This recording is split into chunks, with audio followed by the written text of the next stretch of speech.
Sudah hampir seminggu aku tinggal di rumah kakakku, Rani, membantunya merawat bayi pertamanya. Rumah itu terasa seperti ruang kecil yang berdenyut lembut, penuh wangi minyak telon, suara rengekan halus, dan ketenangan yang kadang menipu. Setiap pagi terdengar gemerincing sendok dari dapur, selalu diiringi tawa lelah tapi bahagia Rani. Aku suka suasana itu.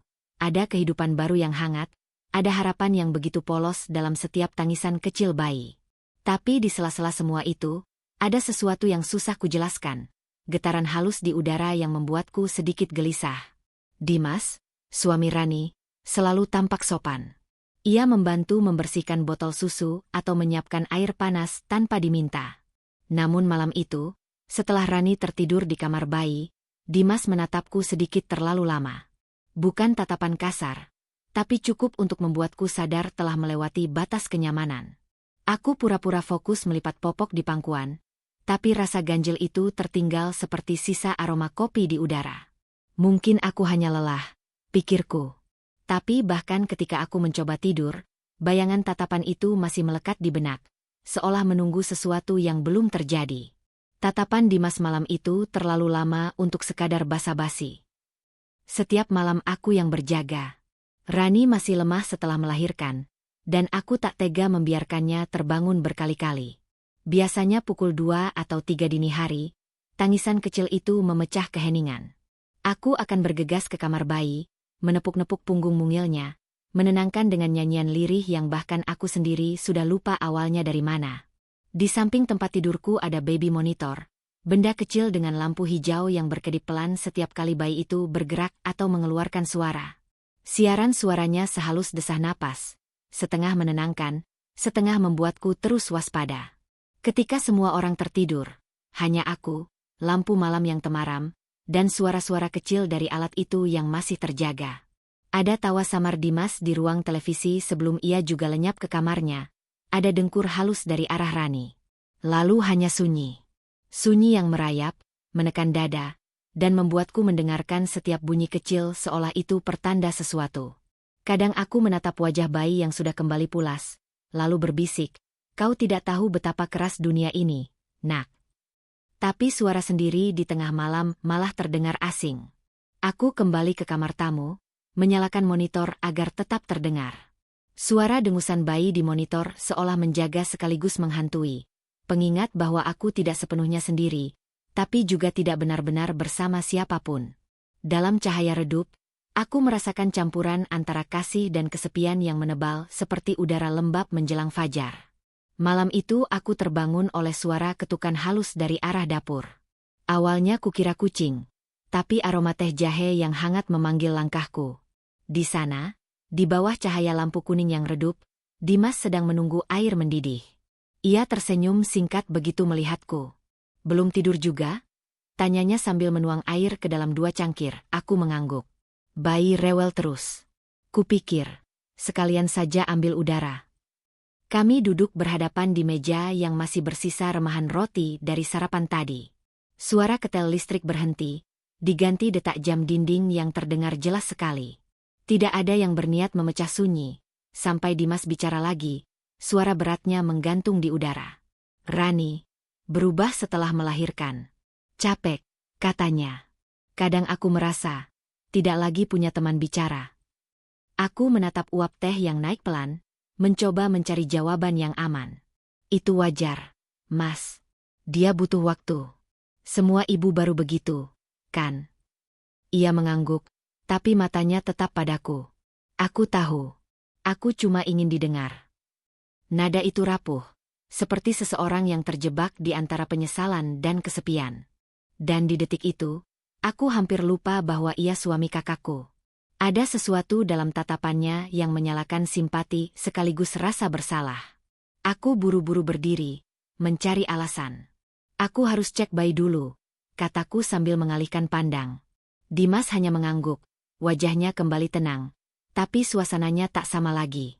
Di kamarku, aku masih bisa mencium sisa wangi teh jahe di tanganku, hangat tapi membuat dada terasa berat.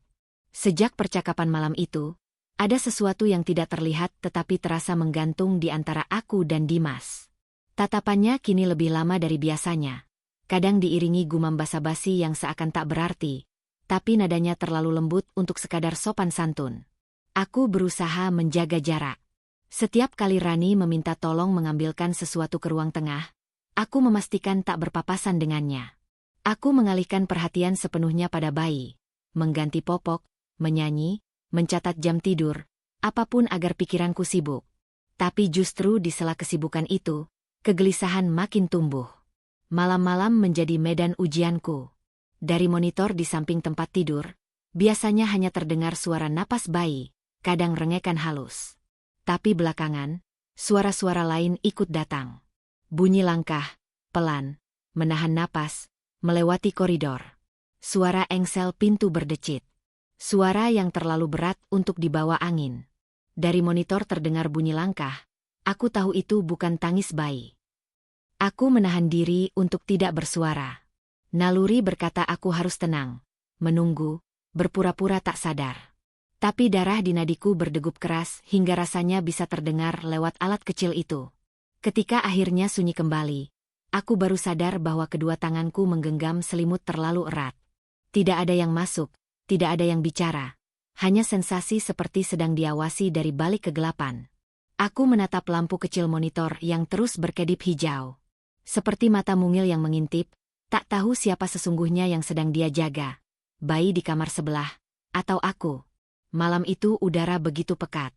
Hujan kecil baru saja reda, meninggalkan aroma tanah basah di jendela kamar tamu tempat aku beristirahat. Setelah menyusui dan menidurkan bayi, tubuhku akhirnya menemukan kesempatan untuk rebah. Lampu malam kuatur setengah redup, baby monitor masih menyala di meja. Dari sana terdengar desis lembut yang menandakan semuanya baik-baik saja. Mataku nyaris terpejam saat terdengar ketukan pelan di pintu. 3 kali. Ada jeda panjang, lalu suara berat memanggil. Alia, kamu masih bangun? Itu suara Dimas. Aku menahan napas. Kenapa, Mas? Suaraku keluar hampir tanpa nada. Aku dengar sesuatu dari arah kamar bayi, jawabnya pelan. Boleh aku cek? Sebelum sempat ku jawab, pintu sudah terbuka. Ia berdiri di ambang, bayang-bayangnya memanjang di dinding. Aku bisa mencium wangi sabun dan kopi bercampur lembab malam. Sudah aku cek tadi, kataku cepat sambil duduk. Tapi ia tak beranjak. Langkahnya mendekat, hanya 1-2 meter di depanku. Udara di ruang itu mendadak tipis. Rani tidur, dan aku, suaranya merosot. Aku butuh seseorang, Alia. Antara suara detak jantungku dan desis monitor, kalimat itu menggema, bergetar, memantul pada setiap dinding batinku. Seketika aku bangkit, menahan gemetar. Mas, tolong keluar. Sekarang. Dimas menunduk, menatap lantai beberapa detik, seolah mencoba menemukan alasan. Akhirnya ia berbalik tanpa kata. Ketika pintu tertutup, aku baru sadar air mataku sudah jatuh tanpa suara. Aku duduk kembali, memeluk bantal erat-erat. Monitor di meja terus berdesis pelan. Suara putih yang menjadi saksi diam dari batas tipis antara kasihan dan kesalahan. Malam itu aku tahu, cinta bukan selalu lembut. Kadang ia datang dalam bentuk ujian yang nyaris menyeret kita ke jurang. Kutatap kalimat itu lama-lama. Betapa tipisnya perbedaan antara menemani dan tergoda, antara simpati dan penyesalan. Aku belajar bahwa kesepian bisa membuat siapapun kehilangan arah, bahkan orang yang berniat paling tulus sekalipun. Aku menulis lagi. Sekarang aku paham, tidak setiap kebaikan harus dibalas dengan kedekatan. Kadang cara terbaik mencintai adalah menjaga jarak. Angin sore mengibaskan tirai, menumpuk lembaran catatan itu di pangkuanku. Aku menutupnya pelan, membiarkan surat itu tetap tak terkirim, sebagai doa yang cukup Tuhan saja yang tahu isinya. Di antara rasa bersalah dan kelegaan, ada ketenangan baru, kesadaran bahwa malam itu tidak akan kuganti dengan kebohongan apapun. Karena dari ujian kecil itulah, aku akhirnya tahu batas yang melindungi cinta dari kehancuran. Kini, setiap kali aku mengingat malam itu, bukan rasa takut yang muncul, melainkan pelajaran yang tak ternilai. Hidup ternyata penuh ujian yang datang diam-diam, bukan lewat godaan besar, tetapi lewat simpati kecil yang perlahan menguji batas hati.